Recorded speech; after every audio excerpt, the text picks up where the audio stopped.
The truth of the share market channel में आपका स्वागत है। मैं भुवनेश अग्रवाल। नमस्कार दोस्तों। बाजार की उठापटक और ये जो बाजार में गिरावट आई है, ये एक स्वर्णिम अवसर है। It's a golden opportunity. कुछ लोगों ने एसआईपी बंद कर दी है, वो बहुत बड़ा गलत काम किया उन्होंने। तेजी में तो आपने खरीदा, भाई आपके शेयर से आपने जो एसआईपी में पैसा दिया उसे माल खरीदा गया ना म्यूचुअल फंडों के द्वारा। तो तेजी में तो आपने खरीदा और मंदी में आपने खरीदना बंद कर दिया। तो इससे बड़ा गलत कदम क्या होता है? इतनी क्या घबराहट है इस रेट में आप खरीदने में? कहा इसका जब उस रेट में आप खरीदते रहे और इस रेट में बंद कर, सस्ते में बंद कर।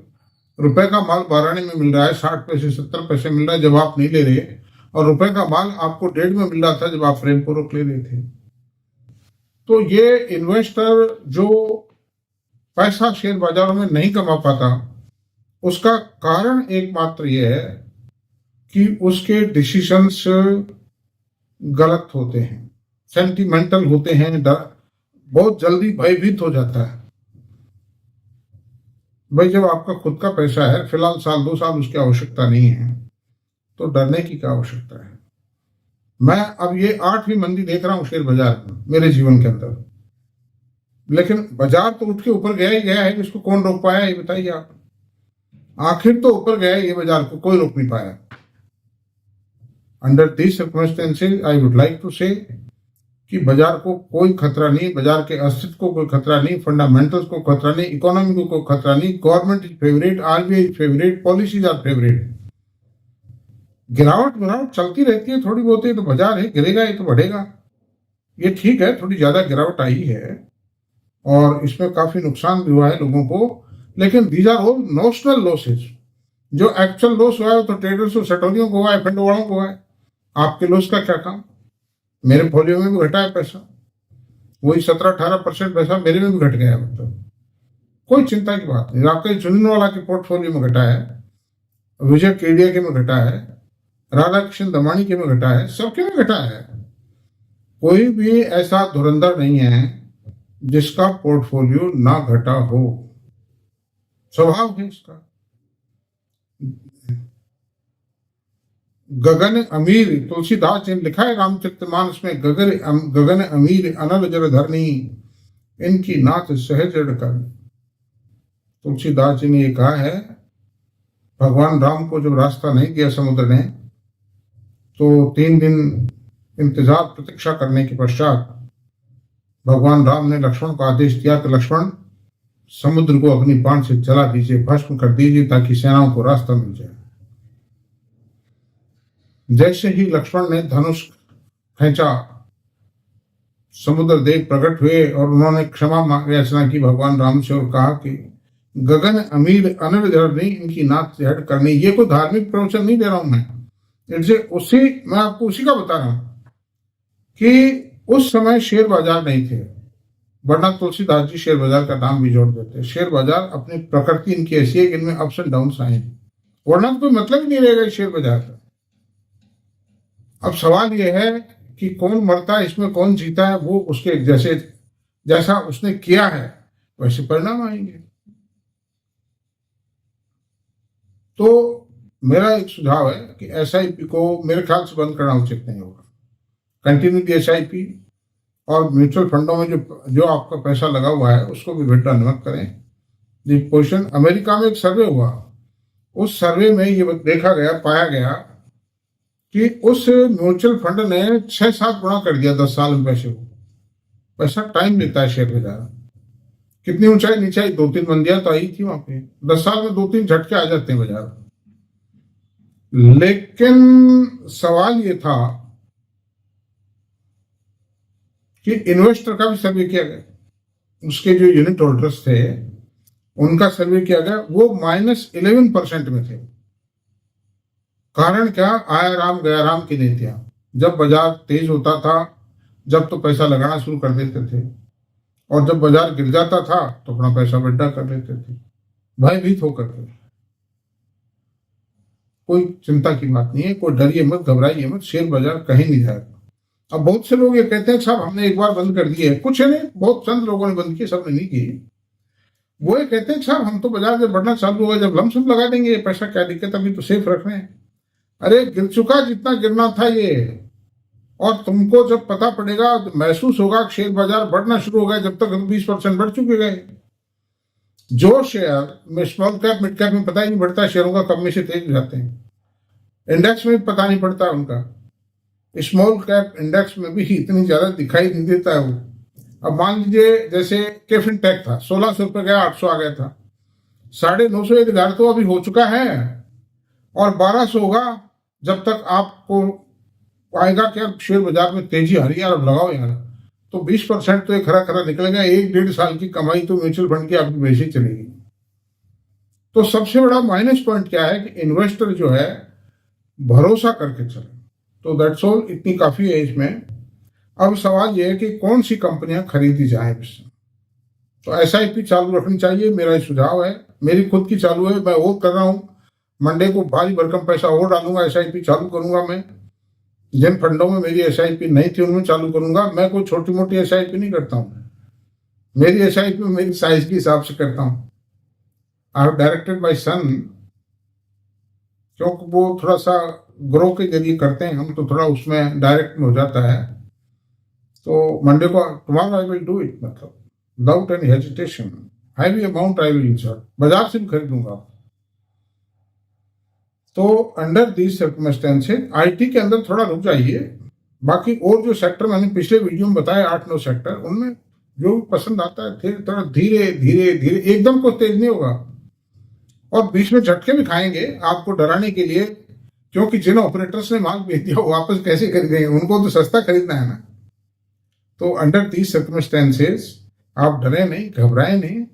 बाजार में इकोनॉमी की स्थिति बहुत अच्छी है, RBI की पॉलिसीज बहुत अच्छी हैं, सब कुछ बढ़िया है। तो अब आज ये विचार करते हैं कि कौन सी कंपनियों में क्या किया जाए। तो मैं सबसे पहले बजाज फाइनेंस का नाम लूंगा। बजाज फाइनेंस का जो प्रेजेंट P रेशो है वो है 32.7, काफी टाइम से यही चल रहा है, लेकिन पहले ग्रोथ नहीं थी, अभी ग्रोथ आ गई, 18.34% की ग्रोथ आई है लेटेस्ट क्वार्टर में। और RBI की पॉलिसी भी प्रो NBFC है इस समय, और रिलैक्सेशन दे रहे हैं इनको, बीच में कड़ाई कर दी थी थोड़ा सा, और इसका रेट 8420 रुपए। आप महंगा ना समझे, P रेशो तो वही है भाई, शेयर महंगा कब माना जाए जब उसका P रेशो बियॉन्ड रियलिटी हो, एग्जॉर्बिटेंट, ऐसा तो कुछ भी नहीं। उसी हिसाब से अर्निंग है, 250 रुपए की EPS है करंट ईयर की, 250 की EPS के शेयर कितने इंडिया के स्टॉक एक्सचेंज, मुश्किल से 10 शेयर। तो बजाज फाइनेंस की अपने हैं 3 लाख करोड़ रुपए की लॉन्ग बुक है इनकी, और संजीव बजाज साहब का मैनेजमेंट है, राहुल बजाज ग्रुप का मैनेजमेंट इंडिया के जो सुपर 2-4 मैनेजमेंट है उनमें से एक है। तो दिस इज द पोजीशन। अब आते हैं चोलामंडलम। चोलामंडलम इन्वेस्टमेंट कंपनी जो है उसका जो P रेशो है 29.9, और इसका जो ग्रोथ आई है लेटेस्ट दिसंबर क्वार्टर में 24.77%, प्रॉफिट की ग्रोथ बता रहा हूं ईयर ऑन ईयर, और प्रेजेंट रेट जो है वो 1445 रुपए टू फेस वैल्यू शेयर। तो मत्स्यकर चौहान 4 बांस चंद्रवरदाई ने कहा था जब पृथ्वीराज चौहान को कैद कर लिया था मोहम्मद गौरी ने, और आंखें फोड़ दी थी उनकी, तो वो तीर कमान चलाते भी कैसे निशाना बांध नहीं सकते थे, बिकॉज ही वॉज आईलेस। तो चंद्रवरदाई जो उनका सबसे खास आदमी था, नवरत्न था, उसको भी अरेस्ट कर लिया था। तो उसने चंद्रवरदाई को ये कहा, चंद्रवरदाई ने चौप वैसे तो समझ जाते हो, लेकिन दोहे के रूप में कहा कि 4 बांस 24 गज वापे है सुल्तान और मच चुका चौहान। तो उसने पृथ्वीराज ने उसी हिसाब से निशाना बांध करके दिया, तो ढेर हो गई उसके, मोहम्मद गौरी की वहीं डेथ हो गई उसकी। तो इसी प्रकार से now it is the proper time NBFC में ग्रोथ आ रही है और बढ़ेगी ये ग्रोथ। और फिर दूसरी बात, चोलामंडलम का इन्वेस्टमेंट भी, इनका जो मैनेजमेंट है बहुत स्ट्रांग मैनेजमेंट है। वो मुरुगप्पा ग्रुप की कंपनी है। मुरुगप्पा की सारी कंपनियां उफड़ रही है, इस मंदी में भी नहीं दबी हुई।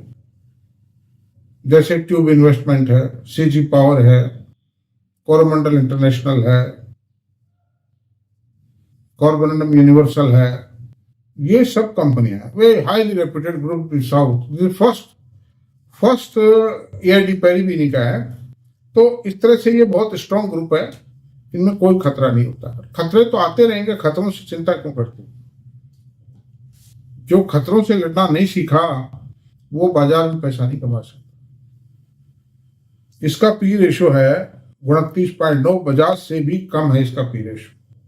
ग्रोथ ज्यादा, पी रेशो कम। अच्छा, एचडीएफसी बैंक की बात करते हैं। एचडीएफसी बैंक का जो प्रॉफिट है वो करीब 75,000 करोड़ रुपए है सालाना। नेक्स्ट टू रिलायंस है। वैसे दो ही कंपनी है, बाकी तो फिर टीसीएस से 50,000 करोड़ का प्रॉफिट कमाती है। बहुत बड़ा गैप है। तो इक्विटी कितनी सी है उसकी?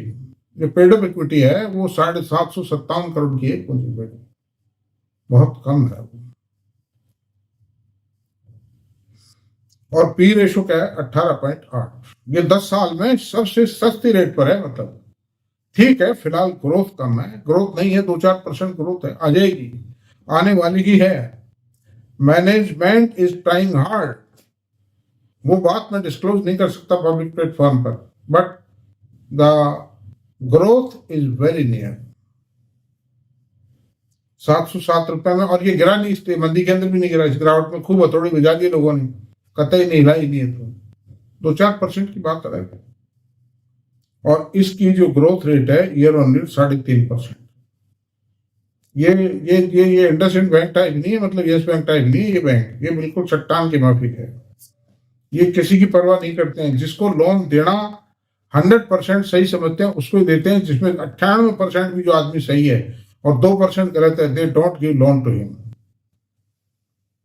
मुथूट फाइनेंस, आपको पता होना चाहिए दोस्तों, यूएस के अंदर जो गोल्ड का रेट है फ्राइडे को $3,000 पर ऑन्स क्रॉस कर गया। इसको मैंने कैलकुलेट कर लिया। इन टर्म्स ऑफ रुपी पर 10 ग्राम ये रेट आता है 92,500। अब मान लो इंपोर्ट होता है इंडिया में तो 6% तो कस्टम ड्यूटी देनी पड़ेगी। इंपोर्टर का प्रॉफिट, फिर जीएसटी, फिर डिस्ट्रीब्यूटर, डीलर्स, ये जो दुकानदार है इनका प्रॉफिट 1,83,000 से ज्यादा का रेट आता है। तो जब ये फाइनेंस, ये जो गोल्ड लोन कंपनियां हैं तेज हो जाती हैं, जब सोने में तेजी आती है। कारण क्या है? क्या लोग इनके पास में गिरवी रख जाते हैं, सोना और पैसा ले जाते हैं, फिर वो छुटाने नहीं आते। तो गोल्ड के प्राइसेस जब गिरते हैं, जब तक लॉस हो जाता है, चूंकि आते ही नहीं, दे डोंट टर्न अप। लेकिन अच्छा, फिर ब्याज नहीं देते, इनको देने नहीं आते हैं ब्याज, ये क्या कर लें? सोना तेज होता है जब इनको ब्याज मिलता है, तो छुटवाने आते हैं। फिर ये नोटिस देते हैं कि भाई तुम्हारा एक्शन ऑक्शन कर रहे हैं, या कंडीशन लिखवा लेते हैं उससे, भाई इतने टाइम में नहीं छुड़वाया तो हम ऑक्शन कर देंगे। तो ऐसी सूरत में मुथूट फाइनेंस भी, इसका पी रेशो मात्र 18.6 है। इंडिया की मानी हुई top ranking gold loan finance company है। 2196 रुपए का रेट है इसका। 10 पेड अप शेयर है, फेस वैल्यू शेयर है। और इसका पी रेशो, इसका जो ईयर ऑन ईयर ग्रोथ आई है 32.71% आई। The beautiful growth has been reported by this company. तो अंडर दीज सर्कमस्टेंसेस मेरे ख्याल से ये कोई कमजोर चीजें नहीं है। चारों चीजें मैंने बताई, दे आर ब्यूटीफुल थिंग्स। इनमें आप मतलब जो भी है देखें, मेरी को खरीद की रिकमेंडेशन नहीं है दोस्तों। I have no recommendation towards this shares. अपने फाइनेंशियल एडवाइजर से बात करें, मेरी तो खाली स्टडीज है जो मैंने आपको बता दी, दैट्स ऑल। और मैं इतना ही रहने देते हैं। आज का वीडियो आपको पसंद आया हो वीडियो तो प्लीज इसको सब्सक्राइब करें, लाइक करें, शेयर करें, कमेंट करें। Thank you very much.